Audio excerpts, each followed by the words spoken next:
ഒരു കാലത്ത് സിനിമയിലും പരസ്യ ചിത്രങ്ങളിലും സജീവമായിരുന്നു നടൻ അഭിനയ് കിങ്കർ. നടി രാധാമണിയുടെ മകൻ കൂടിയാണ് ഇദ്ദേഹം.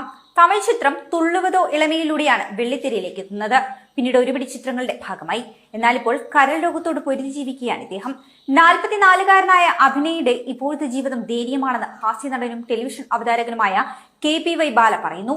ദേശീയ പുരസ്കാരം നേടിയ ഉത്തരായനം ഉൾപ്പെടെ ഒട്ടേറെ ചിത്രങ്ങളിൽ അഭിനയിച്ചിട്ടുള്ള മലയാളിയായ രാധാമണി അർബുദ രോഗത്തെ തുടർന്ന് 2019 മരിക്കുന്നത്. അതിനുശേഷം താൻ ഒറ്റപ്പെട്ടു പോയെന്നും കടുത്ത സാമ്പത്തിക ബുദ്ധിമുട്ടിലാണെന്നും അഭിനയ് പറഞ്ഞിരുന്നു. ചെന്നൈയിൽ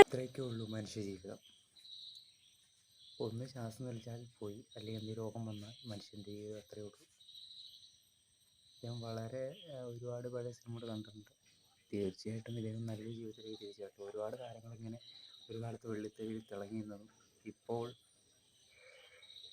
അത് വളരെ മോശം അവസ്ഥകൾ കടന്നു പോകുന്ന ഒരുപാട് നടന്മാരുണ്ട്. തീർച്ചയായിട്ടും അതാണ് തമിഴ് സംഘടനകളിൽ ഒരു വിശാൽ അടികൾ സംഘമായിരുന്നാലും നമ്മുടെ മലയാളത്തിൽ അമ്മ എന്ന സംഘടനകളൊക്കെ തീർച്ചയായിട്ടും ഇതുപോലുള്ള ആൾക്കാർക്ക് ഒരു സഹായകരമായി പറയണം.